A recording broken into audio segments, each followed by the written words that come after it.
Ya Rasulullah, mahwal uddahi. Ya Rasulullah, apa sih berkorban itu?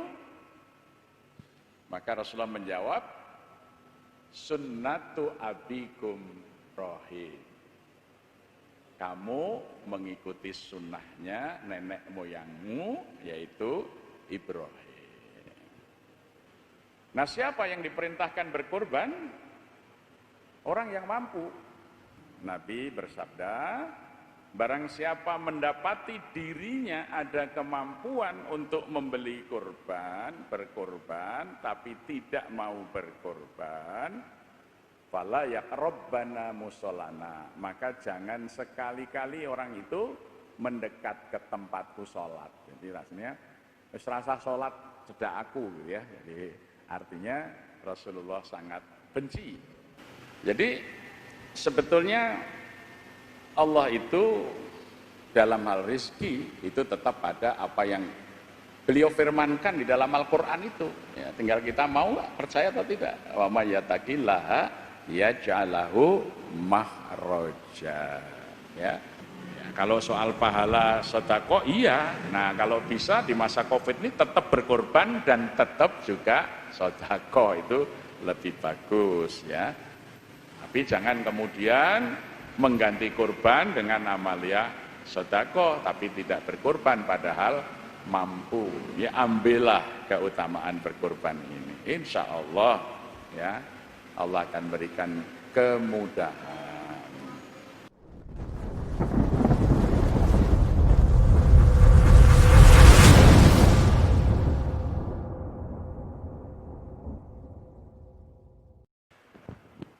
Assalamualaikum warahmatullahi wabarakatuh.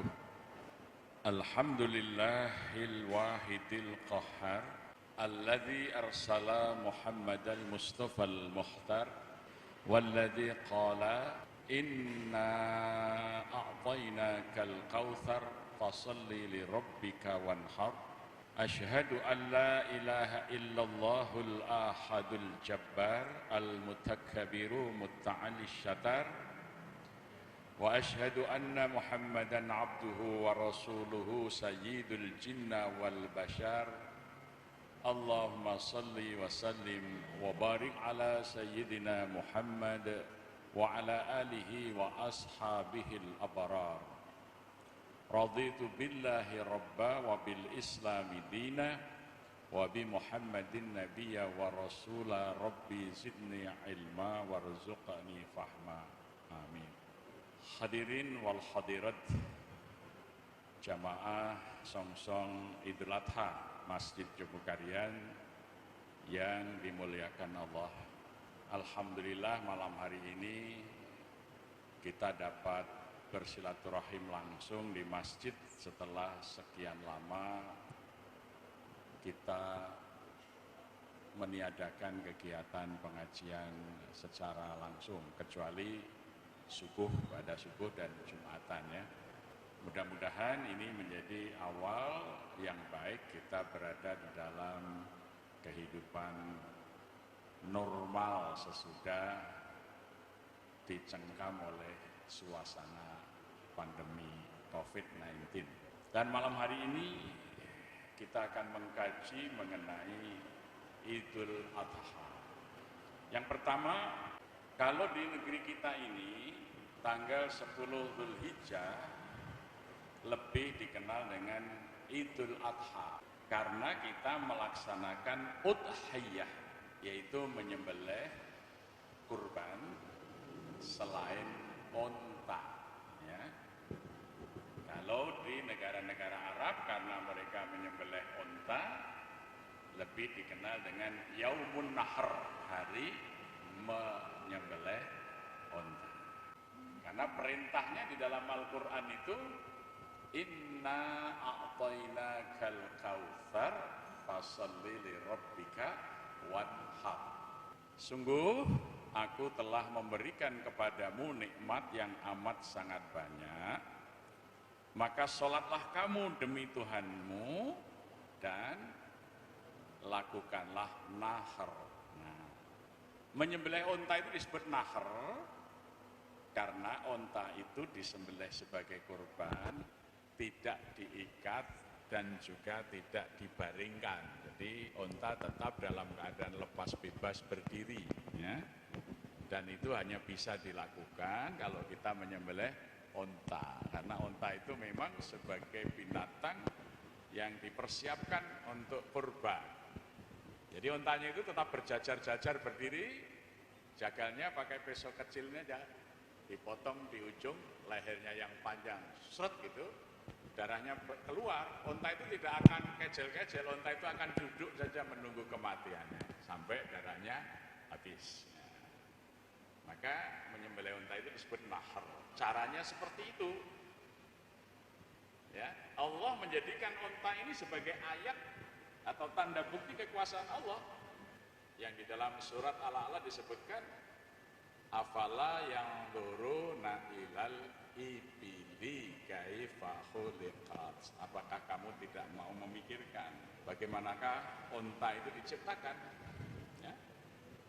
Jadi onta itu tanda kekuasaan Allah yang diperlihatkan kepada manusia. Termasuk menyembelih onta itu kita bisa melihat ini benar-benar binatang yang dipersiapkan sebagai sembelihan kurban sehingga begitu mudahnya untuk disembelih. Berbeda kita menyembelih ayam saja, itu nggak bisa ayamnya disuruh berdiri tenang, nggak bisa. Padahal cuma kecil, ya. Kambing juga nggak bisa. Tetapi onta sebagai badanah binatang besar sembelihan itu nurut. Itu baru dalam saat disembelih onta menampakkan kekuasaan Allah. Maka disebut nahar. Sedangkan menyembelih hewan besar seperti sapi, kerbau, ya, kambing dengan dibaringkan, dijagal-jagal, itu namanya dzabh, direbahkan atau al-udh. Ya, maka di Indonesia namanya Idul Adha karena kita melakukan udhiyah sebagai pengganti nahar karena kita tidak melakukan nahar. Ya.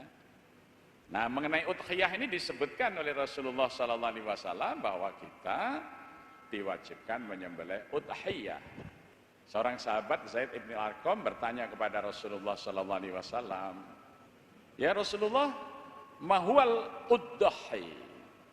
Ya Rasulullah, apa sih berkorban itu? Maka Rasulullah menjawab, sunnatu abikum Ibrahim. Kamu mengikuti sunnahnya nenek moyangmu, yaitu Ibrahim.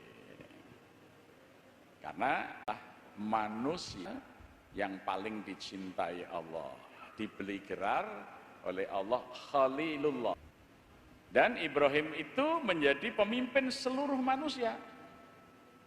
Ya, Allah menyatakan inni ja'iluka linnasi imama. Aku akan menjadikan kamu, Ibrahim, pemimpin bagi seluruh orang Kristen memuliakan Nabi Ibrahim. Orang Islam memuliakan Nabi Ibrahim. Itu dulu ketika tahun 93 saya membawa rombongan ziarah ke sana, masih ya satu pintu itu bertemu dengan orang Yahudi, orang Nasrani, orang Islam bersama-sama menziarahi kubur Nabi Ibrahim. Di situ juga ada kubur Nabi Ishak, yaitu putranya Nabi Ibrahim. Tapi setelah tahun 96 karena ada peristiwa penembakan jamaah yang sedang sholat di Masjid Al-Khalil, nah sekarang itu dipisah pintunya. Jadi orang Yahudi melalui pintu sendiri, orang Muslim melalui pintu sendiri, orang Islam melalui pintu Masjid Al-Khalil. Maka Rasulullah SAW itu ketika Mi'raj menyampaikan salam kepada Ibrahim, dan kemudian kita abadikan dalam tasyahud kita, Allahumma sholli ala Muhammad wa ali Muhammad kama shallaita ala Ibrahim wa ala ali Ibrahim wa barik ala Muhammad wa ala ali Muhammad kama barakta ala Ibrahim wa ala ali Ibrahim. Ya, jadi itu. Maka kalau orang ingin menjadi kekasih Allah, dimuliakan Allah, hendaknya dia ikut sunnahnya Nabiullah Ibrahim alaihissalam, yaitu melaksanakan kurban. Sahabat ini bertanya lagi, malana minha, lah kalau kami berkorban itu mendapat apa? Nabi mengatakan, kullu sya'ratin hasanah. Kamu akan mendapat kebaikan, mendapat pahala di dunia dan di akhirat itu dari tiap-tiap lembar bulu-bulunya itu. Jadi semakin banyak bulu, bukan semakin panjang loh ya. Artinya semakin besar binatangnya, berarti bulunya makin banyak ya. Nah, onta lebih banyak dari sapi, sapi lebih banyak dari kambing. Jumlah helai bulunya, bukan ketelnya ya, tapi jumlah helai bulunya itu.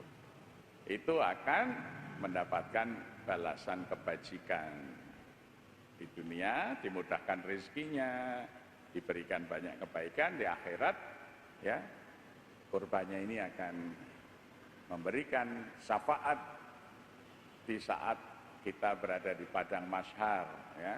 Jadi diceritakan itu jadi kendaraan di saat matahari itu dekat sekali dengan kepala kita, panas terik, kalau kakinya menginjak tanah itu misalnya, wah panas kicat-kicat, tapi orang yang berkorban dia bisa mengendarai kurbannya itu ya. Jadi ini kebaikan-kebaikan. Karena kebaikan yang dijanjikan itu, sahabat tadi masih bertanya, fasuf, bagaimana dengan bulu-bulu yang kecil-kecil? Kalau orang Jawa nyebut bulu kalong ya. Rasulullah mengatakan kullu sya'ratin minasuf hasanah. Jadi sekalipun bulu-bulu yang kecil itu juga akan memberi kebaikan. Nah, jadi ini merupakan ganjaran pahala yang dijanjikan Allah untuk mereka yang berkurban. Maka ibadah udhiyah itu disebut kurban karena bisa mendekatkan orang yang melakukannya kepada Allah, dari kata qaruba yaqrabu kurbanan, mendekatkan.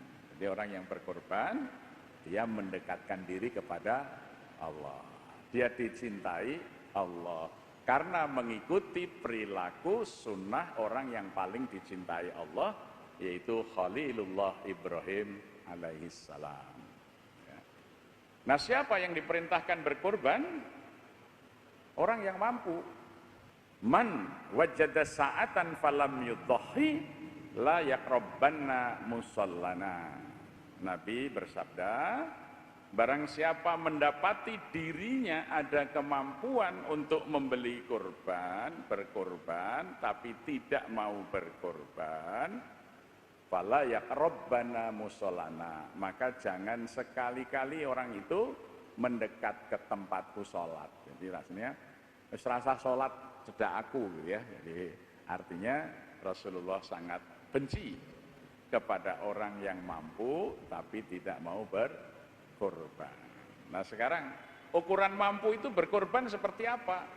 Imam Syafi'i radhiyallahu an, ulama besar yang banyak diikuti madhabnya di Indonesia ini, dia mengatakan seseorang yang cukup punya ya cadangan untuk makan 3 hari ke depan, dan masih punya sisa uang untuk membeli kurban, hendaknya dia berkurban. Jadi kalau orang dulu itu cukup telung dino meneh cukup lah nggo mangan. Gune isih ora ade mangan telung dino meneh, isih. Ana turan nggo tuku kurban, ana tuku kurban. Nah, itu ukuran menurut Imam Syafi'i. Nah, kalau sekarang ini orang mungkin masih bisa makan sebulan aja belum kurban gitu ya. Jadi karena orang dulu itu ibadah itu diutamakan. Jadi 3 hari artinya ora gedandapan, engko isih iso golek meneh dan insyaallah. Itu sampai ukurannya Imam Syafi'i itu cuma barang siapa yang masih mampu untuk makan 3 hari ke depan, sisa uangnya itu bisa untuk beli kurban, disuruh berkurban. Dan insya Allah tidak kemudian habis. Pasti Allah akan memberikan kecukupan. Itu bagi orang yang memiliki keyakinan dan kepercayaan bahwa rezeki itu datang dari Allah Subhanahu wa Ta'ala. Ya. Sekarang ini kan susah ya. Orang itu menganggap rezeki itu dari kantornya atau dari pabriknya atau dari warungnya. Tidak yakin rezeki itu datangnya dari Allah. Ya. Jadi dulu pernah itu Imam Syafi'i ini bersama gurunya Imam Malik itu beradu pendapat. Rezeki itu harus dicari. Imam Malik berpendapat tidak. Kamu bertakwa, karena kalau orang bertakwa itu rezekinya dijamin Allah. Ayatnya jelas dalam surat At-Tolak. Wa may yattaqillaha yaj'al lahu makhraja wa yarzuqhu min haitsu la yahtasib. Wa may yatawakkal 'ala Allah fahuwa hasbuh. Barang siapa bertakwa kepada Allah, Allah akan memberi jalan keluar dari tiap kesulitannya, memberi rezeki dari arah yang tidak disangka-sangka, dan barang siapa mau berserah diri kepada Allah, Allah akan mencukupi kebutuhannya. Ya, Imam Syafi'i mengatakan, tapi kan ada ayat lain yang mengatakan innallaha la yughayyiru ma biqaumin hatta yughayyiru ma bi anfusihim. Allah itu tidak akan merubah keadaan suatu kaum kecuali kaum itu berusaha merubah keadaannya. Ya. Nah, kalau saya diam saja ya rezeki tidak datang. Ya, perdebatan ini nggak selesai. Akhirnya Imam Syafi'i ingin membuktikan pada gurunya, dia pamit meninggalkan, ya kalau sekarang istilahnya pesantrennya, dia mencari pekerjaan. Dia menemukan sebuah kebun anggur yang sedang panen. Dia melamar jadi tukang petik anggur. Pagi sampai siang bekerja, dapat anggur. Dia kumpulkan. Di masa pekerjaannya sudah selesai, dia mendapat upah.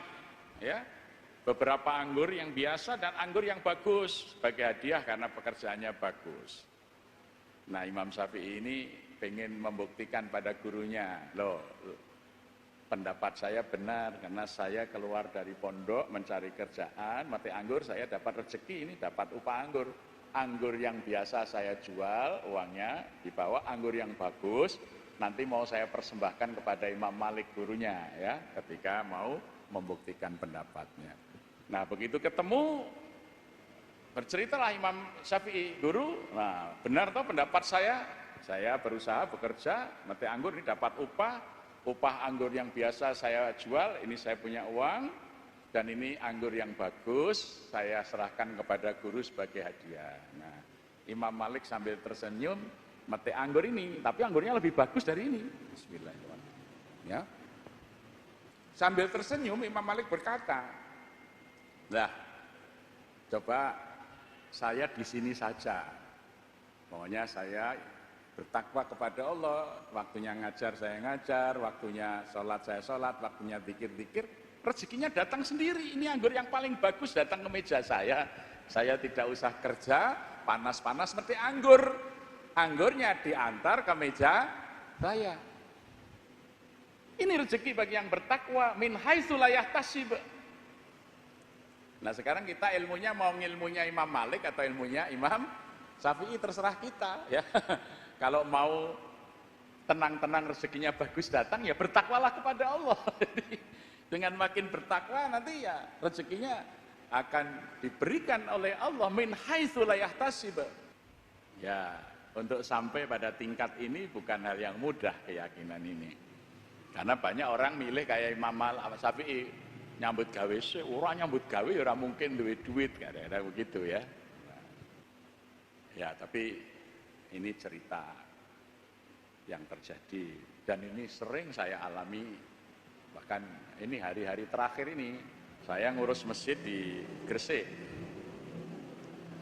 sudah dibangunkan food court luas ya. Terus Pak, siapa nanti yang mau menyewa gerai-gerai kita ini, sewanya berapa? Saya nanya kepada yayasan, ketua yayasan yang mengelola food court itu. Ya setahun ini 108 juta. Ya sudah, kalau tidak ada yang nyewa saya. tak sewani. Barangkali nanti ada yang memanfaatkan untuk jualan. Salah satunya nanti saya mau jualan bakmi Jawa di sana karena di sana belum ada, gitu ya. Kemudian saya menyiapkan meja kursi. Saya nebang pohon mangga di 68 itu sama. Ini saya buat meja biar gagah itu. Meja ini kayak apa? Meja kursi hotel lah. Ini sedang dikerjakan. Lah ada orang mencari saya singgah, loh Ustaz, apa? Nah, ini baru nungguin buat meja untuk ini. Itu apa? Untuk food court di sana. Saya cerita. Akhirnya dia bilang, gini aja Ustaz, sudah. Saya yang bayar sewanya saja. Ini 108 juta loh. Saya dikasih 108 juta itu tidak ada syarat apa-apa. Ini baru hari-hari ini, bukan yang lain. Karena apa? Karena niat saya hanya untuk memakmurkan masjid, bukan saya mau bisnis ya. Karena saya pengen masjidnya rame, ada food courtnya. Karena belum ada yang menyewa, tak sewani ya. Barangkali nanti ada yang memanfaatkan, ada yang mau jualan, monggo rasah nyewa wis nggunen. Tak cepai meja kursi ini sisan. Niat saya begitu. Ternyata malah ada yang bayarin sewanya. Ada yang, Ustadz, satu set meja kursi itu berapa sih biayanya? Gitu. Saya tak urun, gue ngeramai ke masjid. Jadi sebetulnya Allah itu dalam hal rizki itu tetap ada apa yang beliau firmankan di dalam Al-Quran itu. Ya, tinggal kita mau percaya atau tidak. Wa may yattaqillaha yaj'alahu mahraja. Ya. Wa yarzuqhu min haitsu la yahtasib wa may yatawakkal 'alallah fa huwa hasbuh. Saya tahun ini masuk umur 58 tahun. Teman-teman saya SMA kalau ngumpul ada yang gerundelan, aduh. Saya pensiun iki Mas, 58 tahun iki pensiun, bingung. Kowe pensiun we bingung, aku malah rung tau nyambut gawe tekan saiki. Loh, padahal dia punya pensiun, ada SK ya toh. Lah saya ini malah belum pernah bekerja sampai hari ini, belum pernah menerima SK untuk bekerja ya. Malah ranggo pensiun mengrung tahu nyambut gawe ya toh. Beruntung saya karena tidak pernah pensiun, karena tidak pernah bekerja. Nah, tapi rezeki itu bukan berkait dengan pekerjaan. Rezeki itu urusannya Allah. Dan rezeki itu tidak berkait dengan pendidikan. Contohnya begini, pengusaha rumah potong ayam terbesar di Indonesia yang bukan Cina cuma dua, namanya Bu Suciati Saliman dan Pak Asep Saiful gitu. Itu yang lainnya pasti mata sipit yang nyembelih di atas 10.000. Bu Suci itu sehari 150.000 ekor ya motong per hari. Kemarin cerita sama saya Pak Ustadz, alhamdulillah ini pas ayam naik ya, harganya kan di pasar bisa 40, 38 ya sekilo. Nah, Bu Suci jualan 36 saja. Ayam hidup di kandang 22. Ya, beliau cerita, alhamdulillah Pak Ustadz kemarin stok saya 600.000 ton. 600.000 ton. Habis dalam 3 hari. Sekarang tinggal yang ada yang disembelih itu 150.000 ekor. Ya. Pas harganya bagus. Ketika harga jatuh kemarin cuma 10.000, 15.000 diborong aja simpen di freezer. Ya. Itu yang namanya rezeki. Beliau bukan sarjana peternakan. Ya, sekolahnya di STM meskipun perempuan gitu ya. Jadi orang yang kaya karena ternak bukan yang berpendidikan di fakultas peternakan. Orang kaya yang mengelola rumah sakit bukan dokter. Saya mengajak ada putranya Pak Zuhad itu mau buat rumah sakit di Bali. Nanya-nanya, oke, saya ajak ketemu teman saya di Malaysia. Teman saya namanya Datuk Johari itu punya rumah sakit terbesar di Asia. Rumah sakitnya itu 35 lantai. Masuk situ seperti mall, bukan seperti rumah sakit, ya. Itu pengelolaannya bagus. Dia bukan dokter, bukan ya. Dulu kontraktor. Ya, tapi dia punya konsep kalau masuk rumah sakit anak-anak takut. Ya, suasananya kayak rumah sakit. Dia punya ide supaya anak-anak dan orang masuk rumah sakit itu tidak takut. Maka dibuat rumah sakitnya itu seperti mall, ya ada bawah ruang pendaftaran itu ada restoran, ada macam-macam. Jadi kalau anak-anak diajak ke situ seneng, jadi kayak masuk ke mall gitu ya, tidak seperti masuk ke rumah sakit. Itu sukses jadi rumah sakit yang paling besar gitu ya, 35 lantai. Jadi rezeki itu urusan lain, pekerjaan dan pendidikan itu urusan yang lain. Rezeki itu di tangan Allah. Maka kalau mau minta rezeki kepada Allah, ya, Allah yang mengatur meluaskan rezeki maupun menyempitkan rezeki, itu adalah hak Allah. Nanti coba baca di dalam Al-Quran, misalnya dalam surat Al-Balad ya, itu banyak Allah bercerita tentang ya Allah mampu menjadikan rezeki seseorang longgar, maupun Allah juga gampang mau menyempitkan rezeki seseorang. Jadi kita kembali kepada ibadah kurban. Jadi kalau kita memiliki kemampuan, upayakan kita melaksanakan kurban. Lah di masa Covid ini bagaimana? Tidak ada hubungannya dengan Covid. Covid itu kaitannya dengan kerumunan orang. Ya. Dikhawatirkan kalau kurban terus wong do susukan lembeleh, susukan nandangi, nanti ada droplet cipratan. Orang yang kebetulan mungkin sudah membawa virus bisa ketularan. Jadi tidak menghilangkan kewajiban berkorbannya. Yang penting menjaga jangan sampai terjadi proses penularan. Ada yang berpikir ya sudah sementara ini tidak berkorban, diganti saja bantu sembako. Ya dia tidak dapat pahala korban, hanya pahala sedekah biasa saja. Karena sedekah apapun tidak bisa mengganti ibadah kurban, tidak bisa. Ya, karena pasti Allah sudah mengatur apa gantinya.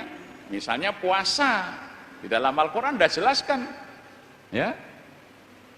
Syahrul Ramadan alladzi unzila fihil Qur'an hudzal linnasi wa bayyinatin minal huda wal furqan faman syahida minkumus syahra falyasum. Ya, itu kan? Faman kana minkum maridon aw ala safarin fa'iddatu min ayamin ukhor. Nek wis teko sasi poso ndelok wajib nindakake poso. Nek loro kalau sakit atau dalam perjalanan mengganti di hari yang lain. Ya. Lah mengganti juga tidak mampu bagaimana? Allah mengatur penggantinya. Wa 'alal ladzina yutiqunahu fidyatun ta'amum miskin. Lah kalau tidak mampu berpuasa juga di hari yang lain, bayarlah fidyah dengan memberi makan seorang miskin. Jadi sudah Allah itu mengatur. Nek ra iso poso mergo lara, mergo lalungan, diganti di hari yang lain. Di hari yang lain berat tidak bisa melakukan, bayarlah fidyah. Jadi sudah diatur penggantinya itu ibadah itu. Ya. Demikian juga orang tidak melaksanakan kewajiban haji. Misalnya dia tidak mabit di hari seharusnya mabit di Mina sesudah melaksanakan wukuf. Bisa nafar awal, bisa nafar tsani. Kalau dia tidak melakukannya, nah dia membayar dam, menyembelih seekor korban. Kalau tidak mampu, dia bisa mengganti berpuasa di tanah suci 3 hari dan berpuasa di kampung halamannya 7 hari. Ya, dzalika asyaratun kamilah, itu 10 hari yang sempurna sebagai pengganti. Jadi pasti pengganti ibadah itu sudah ditentukan oleh Allah.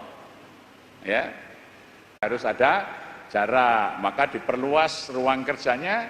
Biasanya motongnya di halaman situ karena supaya ada jarak itu untuk kerja yang lain. Nanti pemotongannya akan di sepanjang jalan, ya, gitu. Jadi kemudian kalau kemarin jagal sapi dan ndak wong akeh susuan, alhamdulillah Mas Agus, Om Agus sudah membuat alat untuk merobohkan sapi. Jadi ndak usah kaya wingi lenjagal rame-rame gitu. Jadi kita upayakan aman, ya. Jadi tetap dilaksanakan. Ya. Kebetulan besok Idul Adha itu hari Jumat. Maka kalau ada dalam 1 hari 2 hari raya, Jumat itu disebut juga hari raya kaum muslimin, sholat Jumatnya tidak lagi menjadi wajib. Jadi kalau tidak Jumatan nggak apa-apa. Ada yang berpendapat diganti sholat duhur, tapi juga ada yang berpendapat Jumat itu sholat sendiri, ya rasa sholat ya apa-apa. Itu pendapat para alim, karena perintah sholat hari Jumat itu sholat Jumat, bukan sholat duhur.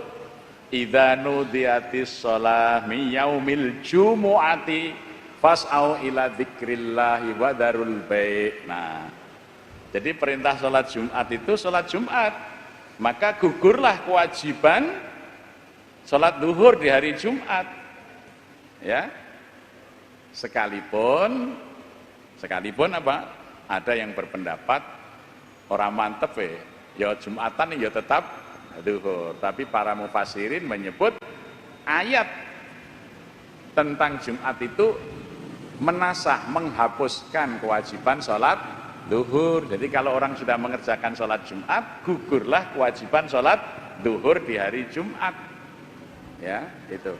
Nah, kalau bertemu pagi hari sholat Idul Fitri atau Idul Adha, siangnya Jumat, ya maka boleh sholat Id tidak mengerjakan Jumat lah. Sekarang tadi pendapatnya ya tetap sholat duhur apa ora sah sholat, ya gitu, terserah, itu pendapat ya, itu tafsir ya. Jadi nanti kalau repot sekali ya tidak perlu diadakan Jumat, tapi kalau memungkinkan ya kita laksanakan Jumat bagi yang ingin melaksanakan Jumat. Tapi prinsipnya telah gugur kewajiban sholat Jumat manakala kita sudah melaksanakan sholat Id di pagi harinya, gitu ya. Itu karena kebetulan besok Jumat pas kita laksanakan ya Idul Kurban. Kenapa enggak tetap Jumatan saja menyembelihnya pagi harinya, kan masih boleh. Benar, waktu menyembelih hewan kurban itu boleh hari ke-10 sesudah sholat Id. Kalau tidak sempat adalah di hari ke-11 atau hari ke-12 atau hari ke-13, tetapi sebelum waktu duhur, ya. Tetapi yang paling utama adalah di hari ke-10. Karena amal yang paling dicintai Allah pada hari ke-10 Dzulhijjah adalah min hiraqatid dam, mengalirkan darah sembelihan, ya, berkurban. Nah, kalau di hari ke-11 ya afdholiyahnya kurang, ya. Nah, jadi kita tetap akan melaksanakan di hari Jumat karena ingin kurban kita itu menjadi amalan yang paling dicintai Allah Subhanahu wa taala. Karena intinya kita berkurban kan ingin dicintai Allah, mengikuti sunnatu Ibrahim sebagai Khalilullah.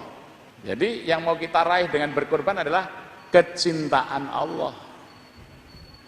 Nah, kalau sudah dicintai Allah, coba saja ya, manusia saja yang kikir dan miskin, kalau mencintai seseorang dia jadi dermawan.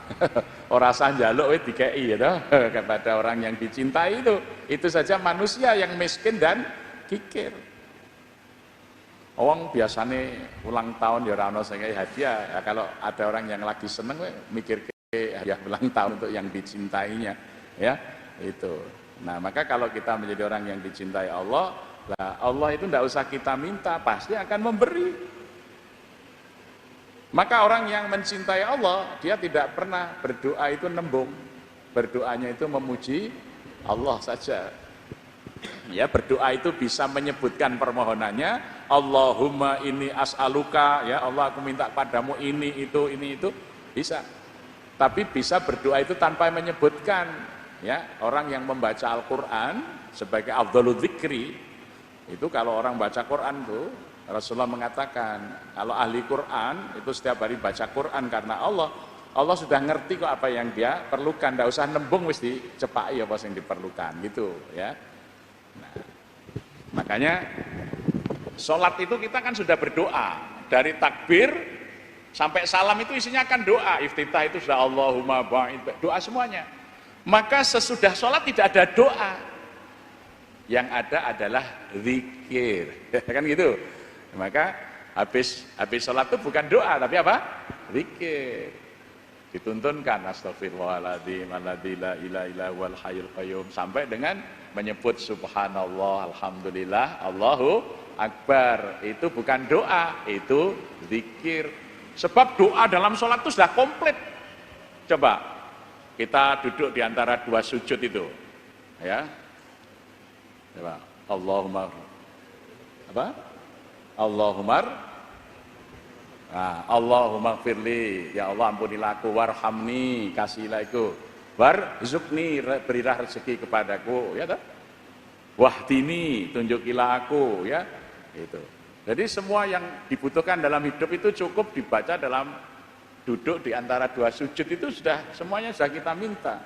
Allahumma firli, warhamni, wajburni, wahdini, warzukni. Ya, apa yang tidak kita perlukan, semuanya sudah kita minta di situ. Ya. Allahumma gfirli, ya Allah, ampunilah dosaku, warhamni, kasihlah aku, wajburni, berilah pahala kepadaku, ya. Wahdini, berikan petunjuk kepadaku, warzukni, berilah rezeki kepadaku. Itu sudah di antara duduk di antara dua sujud itu sudah minta semuanya. Ya. Maka sesudah sholat kita berzikir. Mengingat Allah, ya. Jadi bukan berdoa tapi berzikir. Nah, zikir itu akan mendatangkan ketenangan hati kita. La bi dzikrillahi tatma'innul qulub. Nah, di samping itu zikir akan mendatangkan kecintaan Allah. Kalau Allah cinta itu mesti ra tegel, sing dicintai susah. Ya, orang tua itu mencintai anaknya aja. Ibu-ibu itu sampai berbohong sama anak-anaknya, ngapusi anaknya, ya. Ibu ini rung dar, entoi lawuh enak, saya pak, lah ibu kok mboten dar, hak wis wareg, lah tinggal anaknya, gitu, ngapusi, jadi ya isih ngelih ning mergo tresna karo anaknya, ngaku wis cukup, ya. Nah itu karena cinta. Maka kalau kita berkorban mengikuti sunnah Nabiullah Ibrahim Khalilullah, kita dicintai Allah. Ya, kalau sudah dicintai Allah itu insya Allah itu tahu kesulitan kita, ya Allah akan memudahkan. Allah tahu persoalan kita, Allah akan memberikan jalan keluar. Ya, itu. Allah tahu kesusahan kita, Allah akan memberikan kebahagiaan. Ya, itu. Jadi itu syariat kurban itu luar biasa. Maka jangan hanya gara-gara COVID kita tidak mengambil peluang yang hanya setahun sekali ini. Apalagi bagi saya yang umurnya sudah 58 tahun, kalau mengikuti Rasulullah 63 tahun, kan saya tinggal 5 tahun hidup ini. Itu pun hitungan hijriah, ya. Kalau hitungan miladiah, umur Nabi itu cuma 62. Jadi kira-kira saya hidup itu cuma 4 tahun lagi. Kalau panjang umurnya seperti Rasulullah. Tapi banyak teman-teman saya itu yang telah mendahului, ya. Jadi teman-teman saya ini sudah banyak yang lebih dulu dari saya itu. Saya ini dilompat-lompati, ya, alhamdulillah, saya untuk ekstra ini, ya. Nah, ya. Benar. Kan enggak semuanya enggak kira itu, ya. Oh, Mas Lili itu baru pergi nganter saya itu ke luar kota nyopir ke ngobrol-ngobrol ini, wah. Baru ngambil mobil baru itu untuk Grab, ya. Tahu-tahu saya diberitahu sama Mas Anton, ayo tilik Mas Lili rai sop apa? Nah, ternyata kena virus tikus, ya. Allah memanggil lebih dulu. Alhamdulillah, tanda-tandanya husnul khotimah. Mas Lili itu masih muda di bawah saya, tapi ahli jamaah, ya. Ibadahnya bagus, saya mudah-mudahan beruntung di hadapan Allah Subhanahu wa Ta'ala. Nah, kalau saya peluang ini tidak saya ambil, ya kesempatan hilang, nanti nunggu setahun lagi Idul Adha. Saya, ya, ini rugi sekali. Kalau sedekah bisa saya lakukan di mana saja, kapan saja, tapi Idul Kurban itu hanya di hari-hari tertentu, tidak bisa diganti di kesempatan lain. Kalau soal pahala sedekah, iya. Nah, kalau bisa di masa Covid ini tetap berkorban dan tetap juga sedekah, itu lebih bagus ya. Tapi jangan kemudian mengganti korban dengan amalia sedekah tapi tidak berkorban padahal mampu. Ya, ambillah keutamaan berkorban ini. Insya Allah ya, Allah akan berikan kemudahan. Alhamdulillah panitia masjid ini sudah mempersiapkan supaya pelaksanaannya ini tidak menimbulkan penularan COVID. Kita akan melaksanakan protokoler yang ketat. Ya. Saya kira ini pengajian kita malam hari ini. Kalau ada yang belum jelas silakan, ada waktu untuk tanya jawab ya. Aku qauli hadza wa nastaghfiruh innahu huwat tawwabur rahim. Assalamualaikum warahmatullahi wabarakatuh.